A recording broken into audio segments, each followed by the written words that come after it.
kunwaring contractor, pagbabawalan sa pagpasok sa gobyerno. Ibinanggit ito ni Prof. Shell. Paano yung contractor nasa kongreso na? Paano? Parang is there a way to actually prevent them from exerting a lot of influence when it comes to legislative work and policy making? O kaya, kunwari, milyonaryo, bilyonaryo kang negosyante, tapos tatakbo ka sa Senado, dalawa ilalagay mong kamag-anak mo ron o kapamilya mo. I mean, yung mga ganong galawan pa, masasawata pa ba yun? Parang feeling ko very dangerous din siya kasi yung mga rights natin to participate in politics should not be determined by the amount of wealth that we have. Kasi hindi naman ibig sabihin dahil mayaman ka, ipaprevent ka naman to participate and exercise your political rights. 'Di ba? There has to be certain regulations. Ang ina-avoid mo ay yung conflict of interest, hindi yung pagtanggal ng karapatan to participate in political activities. What do you think? Si Prof. Dan, baka Ang problema kasi sa Constitution ay i-declare mo lang yung iyong potential conflict. But I think pwede mong i-legislate yun eh. Yung pag-regulate ng conflict of interest. But not preventing people from just because pwede ba yan na kung contractor ka?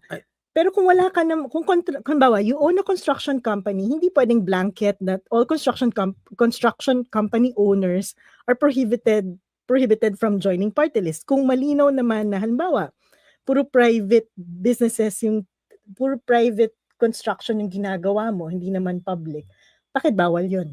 Hindi, pwede pa rin yun, I think. Kaya nga. So, dapat very, very clear na kung magkaka-legislation, ang i-regulate mo would be the conflict of interest, not the proof. Kasi kahit sino pwede magka-conflict of interest eh. So may mga bawal sa party list, yung military, yung church. So, pwede mong dagdagan yung listahan. And I think pwede mo nang i-justify based on yung experience natin with corruption. Pero kapag nilimit mo doon, parang ang dami. Halimbawa, lilimit mo sa, given yung, sundalo, syempre, at saka yung church, no?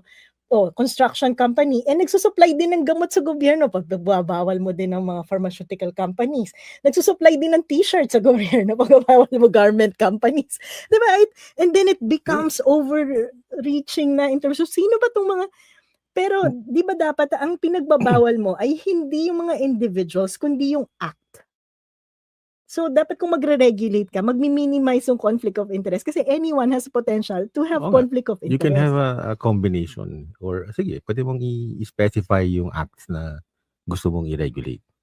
Pero I think justified na yung pag-target mo ng contractors hindi pa justified yung gumagawa ng t-shirt. Diba? Pwede ba na lang?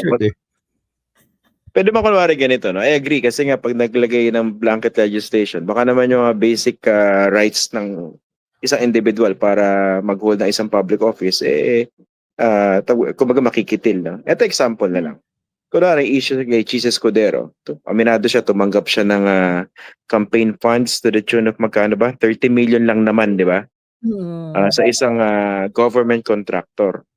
As a senator, in fact, Senate President, nandun siya sa posisyon to actually influence policy, budget legislation, to actually favor that particular campaign contributor.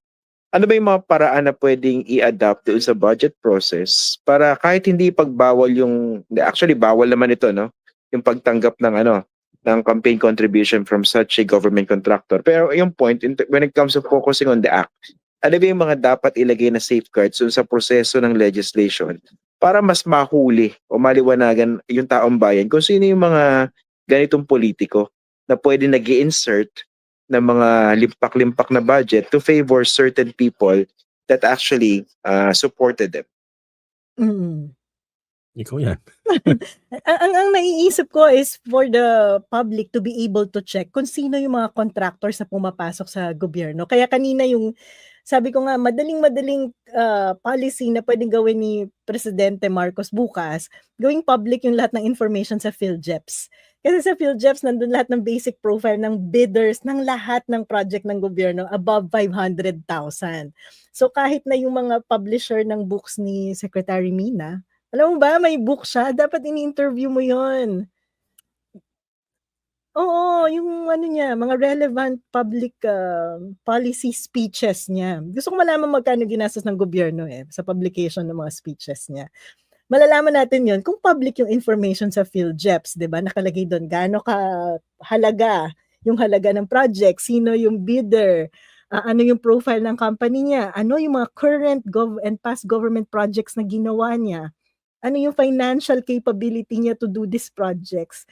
So yung mga nerd na mga tao, katulad ni Prof. Dan, yung mga data, can easily download those data and analyze 'di ba, and check. So kung naka-put in place yung mga monitoring teams sa mga tao sa iba't ibang lugar, they can easily check kung ano yung mga proyekto na in-implement sa lugar nila.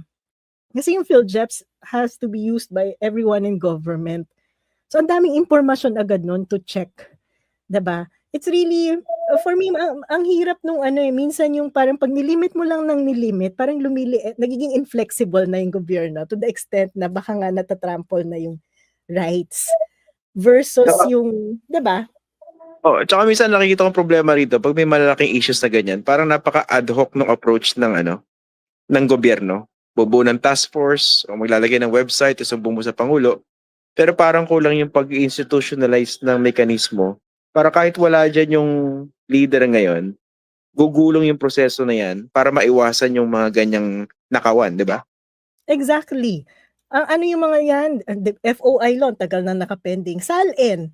Bakit yung mga SALN ng gobyerno kailangan mo pang paghirapang hingin sa ombudsman, tapos yung ombudsman magdedesisyon pa kung kailangan mo ba talagang pwede mo ba talagang makita o hindi. Gawin na natin automatically public ang lahat ng SALN ng politicians, 'di ba? Para nakikita mo agad kung tumatanggap ba to ng bribe o hindi dahil bigla na lang all of a sudden mala Sara Duterte ang kanyang wealth, 'di ba?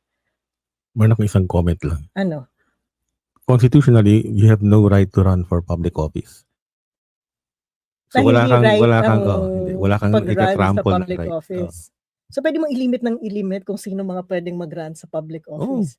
Pero it limits the choice of people Well, kung i-ban mo mga kriminal, okay lang yun. Syempre kapag kriminal naman, okay lang i-ban.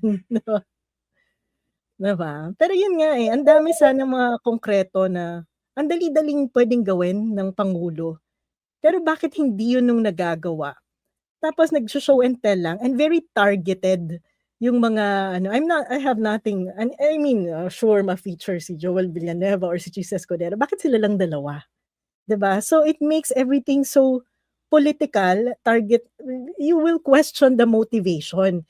Samantalang pag pumunta ka sa House of Representatives, yung mga nandun contractor din mismo may construction company. Di ba sa speaker may construction company din? EEI.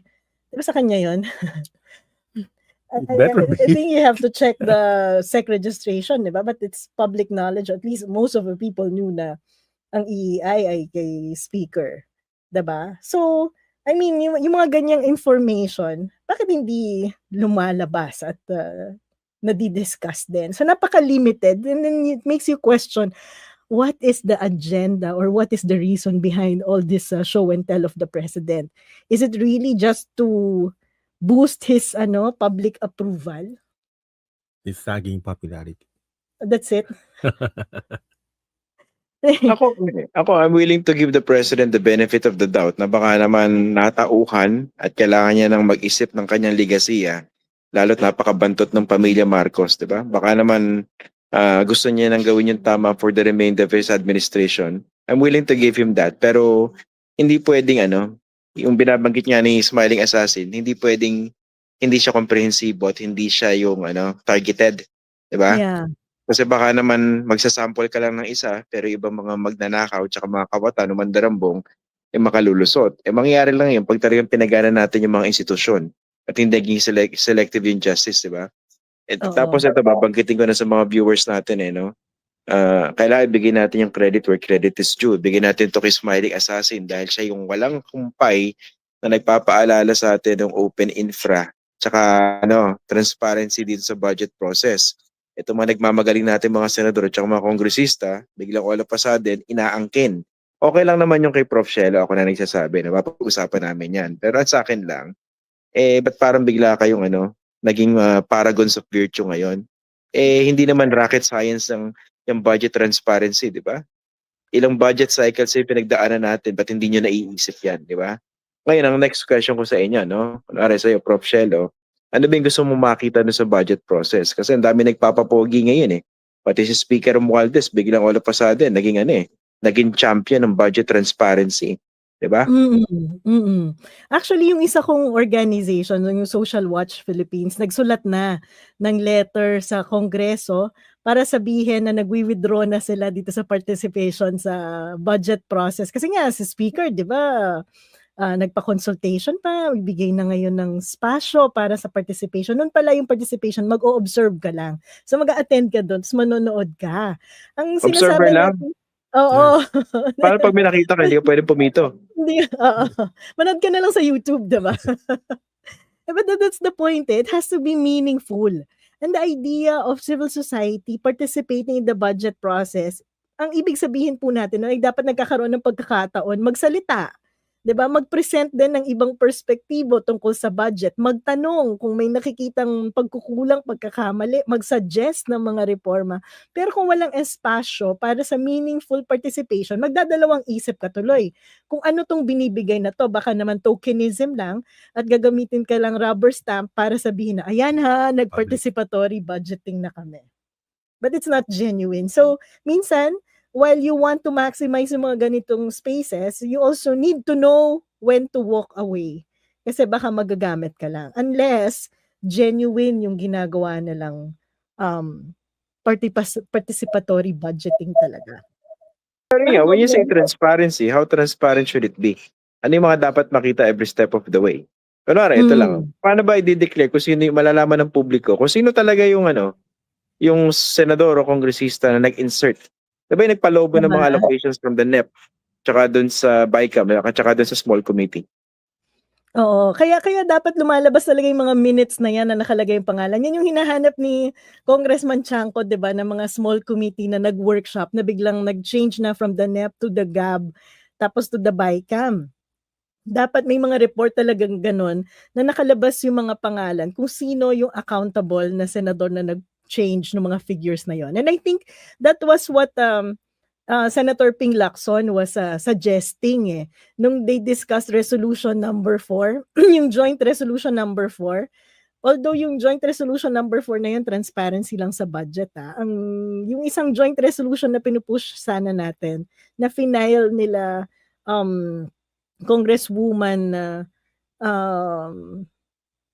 Lagman, may lagin, Congresswoman Lagman and the other progressive groups, at saka yung mga senador, yung transparency sa BICAM for all BICAM. But anyway, tinutulan ata ni Senator Win Gatchalian yung proposal na i-track yung changes at i-identify yung mga specific senators and congressmen na nagpo-propose ng mga changes na to. Yun na sana ang ultimate form of accountability kasi makikita mo kung sino yung mga nag-i-insert. And at this day and age, I would assume kaya na ng technology natin yan, yung pagtatrack ng changes, di ba? Sa Microsoft Word may track changes eh. Bakit sa budget wala? Then tsaka sa akin, dun sa mga senador at mga kongresista na maglalabi for certain projects, kung wala namang masama rin sa nilalabi niya, talagang justifiable, ba't kayo matatakot? Unless talagang gusto nyo palubuhin yung isang allocation dahil meron kayong choice contractors at meron kayong napag-usapan na when it comes to possible lagay, di ba? Exactly. Kasi pwede mo naman i-justify yan. That's part of the whole accountability process na rule din ng Congress. Maaring, okay, na-discover natin sa climate change, ito pala yung solusyon. Bakit nilagay sa unprogrammed yung isang infrastructure project? Kailangan yan. Diba? Congress should be asking these questions. So, if may mga proyekto na hindi na pa-prioritize pero kailangan at nasa development plan, disaster plan natin, climate change adaptation plan natin, kung wala doon, tapos dapat nandun, padagdag nila. Basta, importante, sumusunod sila sa prinsipyo na yung mga items na nandyan, dapat nagko-contribute sa kaban ng bayan, sa development plan natin, hindi sa kayamanan at sa bulsa ng politician. Diba? You agree? Agree. Ito. Bago tayo magtapos, bago bumigay internet connection ko, gusto ko lang syempre yung punto para sa mga viewers natin. Kasi minsan baka inisip nila, Yung mga ganitong legit na issue, nagagamit kasi lagi for partisan na ends eh. By example, isipin ng mga DDS ngayon. O kita nyo na, puro kayo buhaya sa Kongreso, kaya talagang walang kwenta yung mga ginagawa nyong pang-aalipusta sa aming poon, 'di ba, si Sara Duterte. Pero huwag nating kalimutan, 'di ba? Meron din lumutang na impormasyon before na pumalo raw sa 51 billion yung allocation ng district nitong si Pulong Duterte, I think for 3 years, no? Natapos ng 2022. Oh. So, kung aligasyon ng pag-uusapan, hindi rin po kayo santo yung kampo ninyo. So, ang sinusulong dito, dapat lahat managot dahil napaka-obscene ng corruption na pinag-uusapan dito, no? Hindi ko sinasabing ninakaw ni Pulong yun, no? Pero ang point is, dapat kasama yun sa investigasyon, sa mga dapat sinisilip. Kaya dapat hindi selective. Diba? Kaya wag muna magkampante yung mga DDS. Sabihin nila, talagang babaho nitong mga kongresista na ito. Lahat kayo dapat imbestigahan. At saka dapat si Sara na, kasi si Sara kaya niyang solusyonan yan. Gusto ko lang sabihin, noong 2017, meron din kasing global movement dyan eh. Kumbaga, di ba in-explain ko dati sa mining, meron kami Extractive Industries Transparency Initiative. Dito sa infra, meron din yung tinatawag na COST, Infrastructure Transparency Initiative. At nag-start yan sa Pilipinas noong 2017, panahon ni Duterte, pero nag-fail. Hindi yan naging successful, and that's already a multi-stakeholder disclosure ng mga information about infra sa kasagsagan ng build ni Duterte. Hindi na-implement yung Infrastructure Transparency Initiative. So yan, another low-hanging fruit na pwedeng i-implement ng Pangulo, global standard, ini-implement in many countries. Kung gusto niya talagang i-improve ang efficiency and transparency sa infrastructure na hindi nagawa noong panahon ni Duterte, pwede niyang gawin ngayon.